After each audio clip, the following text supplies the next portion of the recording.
नमस्कार। The federal देश में आप सभी दर्शकों का स्वागत है। क्रिकेट का मैच ऐसा होता है कि वो जुनून अपने आप ही आ जाता है, जोश खरोश आ जाता है। इस समय एशिया कप चल रहा है और अब सुपर फोर के मैचेज होने हैं। आज का मैच जो होना है वो ओमान का है। वो एक तरीके से ओमान और यूएई मेजबान टीम है और यूएई और ओमान दोनों बाहर हो चुके हैं। तो खास तौर से एशिया की जो परंपरागत जो क्रिकेट की जो टीमें हैं वो सुपर फोर में एक दूसरे का आमना सामना करेंगी। तो अब तक क्या हुआ है और आगे की क्या संभावना है, किस तरीके से, उस पर बातचीत करने के लिए हमारे सहयोगी शेखर हैं। शेखर, आपने देखा कि किस तरीके से एशिया कप का जब आगाज हुआ 9 सितंबर को, तो उस तारीख से लेकर के आज की तारीख मतलब 19 तारीख में 19 सितंबर 10-11 दिन बीत गए। आपने देखा होगा कि छोटे-मोटे विवाद नहीं, बड़ा विवाद आया। हैंडशेक वाला इशू किस तरीके से भारत और पाकिस्तान के बीच में चला और अब पाकिस्तान भी सुपर फोर में जगह बनाने में कामयाब हुआ है। तो अब सुपर फोर का जो मैच है वो भी शुरू होने वाला है। तो पहली तो बात यही है कि सुपर फोर का जो मैच है उसमें कौन-कौन सी टीमें हैं और कौन एक-दूसरे के आमने-सामने भिड़ेंगी, और उसके बाद फिर हम लोग आगे बात करेंगे कि कैसे रहा, क्या रहा। लेकिन पहले दर्शकों को आप यही बताइए कि सुपर 4 में वो कौन-सी 4 टीमें वो कौन-सी टीमें हैं जो कि आप आपस में मुकाबला करेंगी और वो फिर आगे फाइनल खेलेंगी? जी, क्वालीफायर मैच का आज आखिरी मुकाबला, पहले तो आज का बता दूं कि पहला क्वालीफायर आखिरी मुकाबला खेला जाएगा, वो भी भारत और पाकिस्तान के बीच में। तो वैसे तो साफ तौर पे हो चुका है ये, और एक जस्ट एक औपचारिक मैच ही है। Bharat already super four phase में पहुंच चुका है, चरण में पहुंच चुका है, वहीं ओमान बाहर हो चुका है। लेकिन एक तरह से जहां भारत आज हैट्रिक लगाने की को लेकर का मकसद लेकर मैदान में उतरेगा, वहीं ओमान की ये रहेगी रणनीति की कम से कम एक मैच जीतकर या कुछ सम्मानजनक स्थिति टक्कर देकर हम टूर्नामेंट से बाहर हो। और वहीं रही अगर हम सुपर फोर की बात करें तो ललित जी, ये कल से शुरू होगा, 20 तारीख से शुरू होने वाला है मैच। पहला मुकाबला श्रीलंका और पाकिस्तान के बीच है, दुबई में रात को 8 बजे से 7:30 बजे टॉस होगा। वहीं अगर आपने पूछा कि कौन कौन सी टीमें सुपर फोर में पहुंच चुकी हैं, तो ग्रुप ए से भारत और पाकिस्तान है, वहीं ग्रुप से श्रीलंका और बांग्लादेश है। ग्रुप ए से ओमान और यूएई यानी कि संयुक्त अरब अमीरात बाहर हो चुकी है। वहीं ग्रुप बी से हांगकांग और अफगानिस्तान बाहर हो चुकी है। हालांकि ग्रुप बी में अफगानिस्तान एक बहुत टक्कर की टीम मानी जा रही थी, बहुत अच्छा प्रदर्शन कर रही थी, लेकिन शायद किस्मत ने उनका साथ नहीं दिया। राशिद खान भी उतनी अच्छी बॉलिंग नहीं कर पाए अफगानिस्तान की तरफ से, थोड़ा सा हार्ड लक उनका रहा। नहीं तो ऐसा लग रहा था कि इस बार सुपर फोर के लिए अफगानिस्तान क्वालिफाई तो कर ही लेगी, बट ऐसा नहीं हो पाया।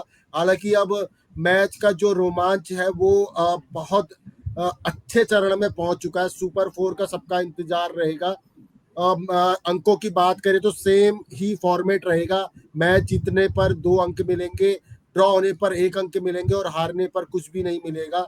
वहीं ललित जी, अभी अगर भारत की स्थिति देखी जाए सुपर फोर में, तो सबसे मजबूत स्थिति है रन रेट के हिसाब से भी। जी। हाँ, शेखर, यहाँ पे बड़ी बहुत इंटरेस्टिंग बात है कि 1984 से जब एशिया कप का आगाज हुआ, तो उसके बाद 2016 के पहले तक वनडे फॉर्मेट में, और फिर आपने देखा कि जिस तरीके से टी20 का खुमार चढ़ा, उसके बाद एशिया कप भी उसे अछूता नहीं रह पाया और एशिया कप ने भी इस फॉर्मेट को अडॉप्ट किया। सबसे बड़ी चीज है कि अगर आंकड़ों की बात शेखर करें, तो आंकड़ों में जैसा कि आप जानते भी हैं कि भारत जो है 8 बार, श्रीलंका जो 6 बार और पाकिस्तान को सिर्फ 2 बार जीत मिली है। और पाकिस्तान जो लास्ट टाइम जो एशिया कप का फाइनल जीता था वो 2012 में जीता था और भारत जो है 2016 में। तो आपको क्या लगता है कि ये मैच 2025 का ये जो साल है, इसमें भारत के लिए, फिर पाकिस्तान के लिए, साथ ही साथ श्रीलंका के लिए, बांग्लादेश कंपेरेटिवली जो है वो थोड़ी सी कमजोर टीम मानी जाती है श्रीलंका, पाकिस्तान और भारत के कंपैरिजन में। तो क्या हम लोग मान के चलें कि सुपर फोर के बाद एक स्थिति बने कि या तो भारत पाकिस्तान का मैच हो या भारत श्रीलंका का मैच हो या श्रीलंका पाकिस्तान का मैच हो, इस तरह का एक कॉम्बिनेशन। तो कुल मिला करके आपको क्या लगता है कि ये जो सुपर फोर का जो रोमांच है वो तो रहेगा ही रहेगा, लेकिन उससे भी बड़ी चीज है कि दर्शक मन में कैलकुलेशन भी कर रहे होंगे कि ये बुरा गणित है, ये इतिहास है, लिहाजा फाइनल में ये टीम एक दूसरे के आमने सामने होगी। देखिए आंकड़े भूत होते हैं, यानी पास्ट होते हैं, उसका वर्तमान से कुछ भी लेना देना नहीं होता है। कई ऐसी टीमें थी, कभी भारत भी कमजोर टीमें मानी जाती थी। वेस्ट इंडीज का इंटरनेशनल क्रिकेट में बोलबाला रहता था, फिर ऑस्ट्रेलिया का दौर आया, श्रीलंका का दौर आया।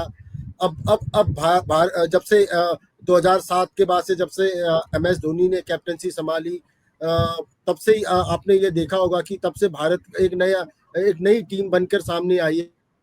वो अब कोई भी टीम चाहे सामने हो, चाहे पाकिस्तान हो, ऑस्ट्रेलिया हो, इंग्लैंड हो, न्यूजीलैंड हो, साउथ अफ्रीका हो, तो वो पीछे हटती नहीं है, वो बिल्कुल मुकाबला देती है। और अब तो टीम में सारे जो सीनियर खिलाड़ी थे रिटायरमेंट ले चुके हैं, और सारे ही यंगस्टर और यंग खून, जो कहते हैं कि युवा खून है, वो टीम में है। वही फॉर्मेट की बात करें, आपने फॉर्मेट की बात करी, तो जब एशिया कप शुरू हुआ था तो तब वनडे फॉर्मेट में खेला जाता था। फिर T20 का जमाना आया, जब उसके बाद से 2015 के बाद ये जो ICC के जो नियम और नीति बनाने वाले लोग हैं, उन्होंने ये निर्णय लिया कि अब जो भी एशिया कप के बाद टूर्नामेंट आने वाला होगा, यानी कि अगर T20 वर्ल्ड कप आएगा तो एशिया कप T20 फॉर्मेट में खेला जाएगा। अगर वनडे इंटरनेशनल वर्ल्ड कप खेला जाना होगा तो फिर Asia cup T20 one day format में खेला जाएगा। अब जबकि अगले साल वनडे T20 वर्ल्ड कप होना है, तो इसी को देखते हुए इस दफा T20 फॉर्मेट में खेला जा रहा है मैच। तो यही वजह है। वहीं अगर हम मुकाबलों की बात करें कि किसका क्या रहेगा, किसका मैच क्या रहेगा, जैसे हम सुपर 4 की बात करें ललित जी, तो 20 तारीख को जो मुकाबला होना है वो श्रीलंका और बांग्लादेश के बीच होना है, दुबई में खेला जाना है। वहीं 21 तारीख को फिर दोबारा से चिर प्रतिद्वंदी भारत और पाकिस्तान भिड़ेंगी दुबई में ही, रात को 8 बजे से। ये मैच बड़ा देखने लायक होगा, क्योंकि अभी तक हम क्वालिफायर मैच में खेल रहे थे, लेकिन अब करो या मरो की स्थिति हर टीम के लिए बने रहेगी। उसके बाद अगर 23 सितंबर को पाकिस्तान और श्रीलंका के बीच है, फिर 24 सितंबर को भारत और बांग्लादेश के बीच है, फिर 25 सितंबर को पाकिस्तान और बांग्लादेश के बीच है, वहीं 26 सितंबर को भारत और श्रीलंका के बीच है। तो इन मुकाबलों में यानी हर टीम को बाकी के जो 3 टीम है उनके साथ मुकाबला खेलने को मिलेगा। जिसके सबसे ज्यादा अंक होंगे वो फाइनल में पहुंच जाएगी। अगर 2 टीमों के सेम अंक होते हैं तो रन रेट के आधार पर जिसके रन रेट ज्यादा होगा वो आगे क्वालिफाई करेगी। तो मुकाबला तो बहुत दिलचस्प रहने वाला है, क्योंकि अब 4 टीमें बाहर हो चुकी हैं, 4 टीमें बची हैं। अब टॉप 2 के लिए मुकाबला होगा, और गुंजाइश नहीं है किसी भी गलती और किसी के लिए। लेकिन अभी जो ये सुपर 4 है, इसमें भारत काफी ज्यादा स्ट्रॉन्ग नजर आ रही है, क्योंकि अगर रन रेट की बात करें तो जो 4 टीमें पहुंची हैं उसमें जो भारत का रन रेट है वो 4 पॉइंट से ज्यादा है। वही श्रीलंका 1.278 है, बांग्लादेश माइनस में है 2.07, अफगानिस्तान 1.24।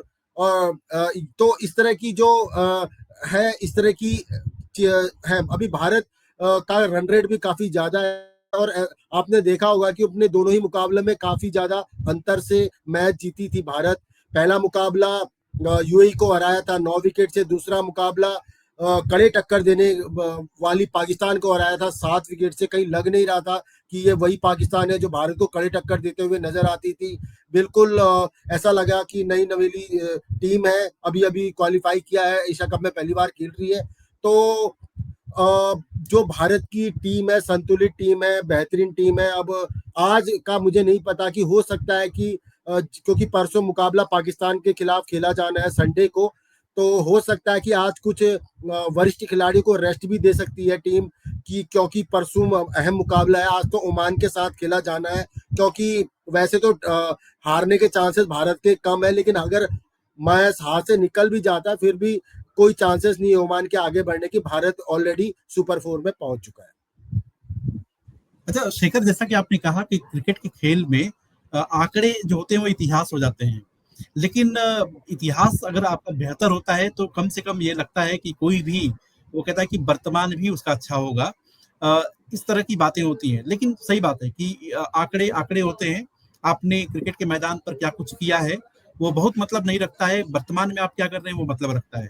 अब इसी चीज से जुड़े कि जिस तरीके से आपने देखा कि भारत और पाकिस्तान के बीच मैच हुआ और उसके बाद पाकिस्तान को चिर प्रतिद्वंदी पाकिस्तान को भारत ने 7 विकेट से हरा भी दिया, और उसके बाद एक मतलब बवेला उठ खड़ा हुआ जब हैंडशेक को लेकर के, और पाकिस्तान की तरफ से तरह तरह की बातें एसीसी में जो एशियन क्रिकेट काउंसिल है वहां शिकायत गई, फिर आईसीसी तक गई, और एनडी जो फायरक्राफ्ट थे उनको लेकर के तमाम तरह की शिकायत हुई। तो 21 सितंबर जब भारत और पाकिस्तान की टीमें मैदान पर एक दूसरे के आमने सामने होंगी, तो क्या आपको लगता कि हैंडशेक जैसा इश्यू फिर हम लोगों को देखने को मिलेगा? ऑब्वियस बात है, इस बार मुझे लग रहा है कि पाकिस्तान अगर क्रिकेट मैदान पे उतरेगी तो पहले ही ऑलरेडी ये माइंड प्रिपेयर होगी। तो अगर भारतीय खिलाड़ी बिल्कुल भी हैंडशेक नहीं करने वाले हैं। अब ये तो टीम पे ये जो बवाल उठा, इतना पाकिस्तान की टीम ने इतना बवाल उठाया, ईसीसी से लेकर आईसीसी तक कंप्लेंट करी, मैच रेफरी को हटाने की बात करी, बेबुनियाद बातें थी वो। एक सिर्फ एक खेल भावना होती है। आपने पाकिस्तान के खिलाड़ी को ये भी सोचना चाहिए था कि इस तरह के जो आतंकी जो हमला भारत के ऊपर हुआ है उसके बाद आपके साथ हम क्रिकेट खेल रहे हैं, यही बहुत बड़ी बात है। अगर नहीं खेलते तो फिर क्या होता, पाकिस्तान किसी और टीम के साथ खेल ले तो उतना ज्यादा ना रेवेन्यू मिलेगा, ना इतना ज्यादा स्पॉन्सरशिप मिलेगी, इतना ज्यादा जो उनके अधिकार है, मैच के अधिकार है, पैसा मिलता है, उतना नहीं मिल पाएगा। भारत और पाकिस्तान का मैच बड़ा मैच होता है, लेकिन भारत ने खेला। अगर पाकिस्तान को ये जो हैंडशेक भारत ने नहीं किया तो पाकिस्तान क्रिकेट टीम को ये बात अपने हुक्मरानों के सामने उठानी चाहिए थी कि आपने जो गलती करी, इस तरह की जो इतने सबूत दिए गए कि पाकिस्तान की तरफ से प्रायोजित ये हमला था पहलगाम पर, हमारे 26 निर्दोष भारतीयों को मार दिया गया धर्म पूछ कर। तो ये इस तरह की हरकतें हुई और आपने बिल्कुल भी रिटेलिएट नहीं किया। जी, आप म्यूट है आपका। जी हाँ शिखर, एक बात है कि आखिरकार ये बात है कि कोई रूल्स एंड रेगुलेशन नहीं है कि हैंडशेक मतलब करना ही करना है। वो केवल एक स्पोर्ट्स स्पिरिट है, उसको चक्कर में एक दूसरे से मेल मिलाप होता है, हाथ मिलाया जाता है। लेकिन उसके बावजूद आप देखेंगे कि पाकिस्तान क्रिकेट बोर्ड इतना एडमेंट हुआ कि उसके बाद एनडी नहीं, फायरक्राफ्ट को ललित जी, लेकर मैं के। अभी एक छोटी सी खेल भावना की बात याद दिलाता हूँ। पहला मैच यूएई के साथ हुआ था, उनका 7वां विकेट नाम याद नहीं आ रहा, शिवम दुबे ने बॉलिंग करी और उनको आउट कर दिया था। लेकिन वो बिल्कुल आउट थे, मैच ने रेफरी अंपायर ने भी आउट दे दिया था, वो जाने को तैयार थे। लेकिन शिवम दुबे सूर्य कुमार यादव के पास गए, दोनों ने आपसी डिस्कशन किया और अपना जो अपील करी थी जो वो वापस ले ली। बिकॉज ऑफ, क्योंकि शिवम दुबे जब बॉलिंग कर रहे थे उनके जो कमर में जो रुमाल था वो गिर गया था, तो उनको ये लगा कि मेरे रुमाल गिरने से जो क्रिकेट खेल रहा था, बैटिंग कर रहा था, उसका ध्यान भग्न हुआ और वो आउट हो गया। ये खेल भावना होती है। खेल भावना भारत को सिखाने की जरूरत नहीं है। एक विकेट बहुत बड़ी बात हो सकती है, लेकिन एक विकेट से खेल पलट सकता है। कभी कभी 11वें डाउन 10th डाउन में आया हुआ खिलाड़ी भी छक्के मार के, आपने देखा शाहीन अफरीदी ने लास्ट में जो, नहीं तो इनके 100 रन के आसपास बैठे थे, जो बॉलर आए थे शाहीन अफरीदी ने, उन्होंने जो रन बनाए उसके बिहार पर ये लोग जो 140 के आसपास पहुंच पाई, वरना नहीं। भारतीय क्रिकेट टीम खेल भावना दिखाने के लिए बहुत आगे मानी जाती है ना, वो दुश्मनी भी नहीं रखती है। लेकिन जब आप ऐसे हरकतें करोगे तो कल के दिन, सिंपल सी बात है, वही खिलाड़ी कल के दिन अपने भारत देश के देशवासियों से कैसे आंखें मिला सकते थे? प्रेस कॉन्फ्रेंस में बैठते, कोई जर्नलिस्ट उनसे सवाल पूछता, सर आपने ठीक है क्रिकेट तो खेल लिया, आपने सर हाथ क्यों मिलाया, उन्होंने हमारे साथ ऐसा किया, क्या जवाब होता? तो उन्होंने, और सूर्य कुमार यादव ने हालांकि बाद में ललित जी ये भी कहा था कि हमने जो ये भारतीय क्रिकेट खिलाड़ियों ने जो निर्णय लिया था, भारत सरकार और बीसीसीआई के मंत्रणा उनसे विचार विमर्श करने के बाद ही लिया था। ये बात है जी।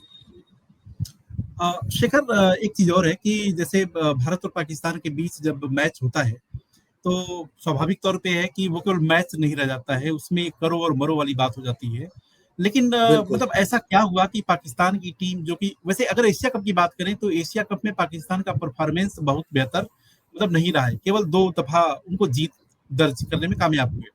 लेकिन पाकिस्तान का जो परफॉर्मेंस है, वो दिनों दिन सालों साल जो है वो गिरता गया। मतलब जो मतलब कभी इमरान खान, कभी बुकार यूनुस और उसके बाद सकलैन मुश्ताक, मतलब ये तमाम ऐसे नाम हैं कि जो मतलब दहशत पैदा कर देते हैं अपोजिट खिलाड़ियों पर। आखिरकार ऐसा क्या हुआ कि पाकिस्तान जो है धीरे धीरे क्रिकेट की जो एक धार जो होनी चाहिए वो जो है वो कुंद होती गई। इसके बारे में अगर थोड़ा सा बताएं तो। ललित जी, एक समय ऐसा था कि भारत और पाकिस्तान का जो मुकाबला होता था नेक टू नेक होता था, बहुत ज्यादा अंतर नहीं, बड़ा लास्ट बॉल तक रोमांच देखने को मिलता था। इस तरह के मुकाबले मुझे लग नहीं रहा था कि ये वही पाकिस्तान है जिसका हमने इंतजार किया था। लास्ट हमने देखा था चैंपियंस ट्रॉफी में भी, जब दोनों टीमें भिड़ी थी तो लास्ट तक रोमांच में था। लेकिन जब जब पाकिस्तान के हुक्मरानों को सियासत से समय नहीं मिलेगा, जब उनको आतंकवाद को फंडिंग करने से उनको समय नहीं मिलेगा, उन वो लोग आपस में जुड़े रहेंगे कि कैसे हम भारत को शर्मसार करें किसी भी मौके पर, बस वही ढूंढते रहेंगे। तो वो पाकिस्तान क्रिकेट बोर्ड, पीसीबी या फिर पाकिस्तानी क्रिकेट खिलाड़ियों पे कैसे समय दे पाएंगे। उनको ये भी सोचना चाहिए कि हाँ, कोई नहीं, हमने अगर हम फ्रंट फुट में आके नहीं भारत से जीत सकते तो कम से कम खेल में अच्छा खेल के, तो खेल के मोर्चे पे तो भारत को हराए। लेकिन नहीं, उनको अपनी सियासत, अपनी आतंकवाद को फंडिंग। आज ही जैसे ललित जी, आपको ही पता होगा कि एक वीडियो सामने आया जिसमें जो मुनीर के था वहां पर को, आज जो लश्कर के कमांडर हैं, उन्होंने वहां पर बोला है कि पाकिस्तानी आर्मी हमें फंडिंग करती है, हमें सपोर्ट करती है। तो साफ तौर पे उससे पहले आपका जैश ए मोहम्मद के भी सामने आए थे। तो उनका झूठ का पर्दाफाश तो खुद उनके आतंकी संगठन कर रहे हैं। वो मना करते हैं हमारे पास, हमारे वहां है ही नहीं कोई आतंकी संगठन, हमने बाइकआउट कर रखा है। लेकिन वो फिर वीडियो उनका सामने आ जाता है। आजकल सोशल मीडिया का जमाना है कि आया और फटाफट वायरल हो गया। तो उनको जब समय मिल, इस चीज से समय मिलेगा तभी तो अपनी क्रिकेट पर वो नजर डाल पाएंगे। इतनी बढ़िया मतलब क्रिकेट खेलने वाली शेखर, आप टीम। ये कहना चाहते हैं कि बेसिकली पाकिस्तानी क्रिकेट टीम का जो हाल है वो उसके लिए वो खुद ही जिम्मेदार है, वहाँ के हुक्मरान जिम्मेदार है, वहाँ का बोर्ड जिम्मेदार है। मतलब वो खेल के मैदान पर खेल के अतिरिक्त बहुत सारी चीजों को सोचता है, समझता है और बयान देता है, और जो ये एक वजह है पाकिस्तान के खराब प्रदर्शन के लिए। तो शेखर, सबसे बड़ी चीज है कि एशिया कप का फाइनल, एशिया कप पर कब्जा कौन करेगा ये आने वाला समय बताएगा। लेकिन ये देखना दिलचस्प होगा कि जब कल से सुपर 4 के मुकाबले शुरू होंगे और एशिया की सारी चारों टीमें, कद्दावर टीमें, बेहतरीन टीमें एक दूसरे के आमने सामने होंगी, और उससे जो टॉप की जो 2 टीमें होंगी वही फाइनल में उनको खेलने का मौका मिलेगा। इन सबके बीच 21 सितंबर का जो मैच है भारत पाकिस्तान के बीच, वो क्रिकेट में मतलब बैट, गेंद और उसके बाद फील्डिंग, इन सबको तो देखना ही होगा कि कैसा कैसा प्रदर्शन होता है। लेकिन उससे भी बड़ी बात है, और दर्शकों को शायद इंतजार होगा कि हैंडशेक जैसा इश्यू ऐसा तो नहीं कि वो फिर आता है, और यदि ऐसा होता है तो उसके बाद पाकिस्तान का रिएक्शन क्या होता है, ये देखने वाली बात होगी। तो कुल मिला करके सुपर 4 का आप मजा लीजिए जो कल से शुरू होने वाला है, और 21 सितंबर जब भारत और पाकिस्तान की टीमें एक दूसरे के आमने सामने होंगी। तो इन सब के बीच हम लोग अपनी चर्चा को यहीं पर विराम देते हैं, और हमारी दर्शकों से अनुरोध है कि अगर आपने हमारे YouTube चैनल को लाइक, शेयर और सब्सक्राइब नहीं किया है तो लाइक, शेयर और सब्सक्राइब भी करें। और साथ ही साथ अगर आपका कोई सुझाव हो तो उन सुझावों को भी आप हमको कमेंट बॉक्स में दे सकते हैं, उस पर हम चर्चा करेंगे। और हमारी खबरों को पढ़ने के लिए आप देश.thefederal.com को लॉगिन करके खबर भी पढ़ सकते हैं, जहां पर तथ्यात्मक खबरें आपको पढ़ने के लिए मिलेंगी। तो शेखर, इस चर्चा में शामिल होने के लिए आपका बहुत बहुत शुक्रिया। Thank you.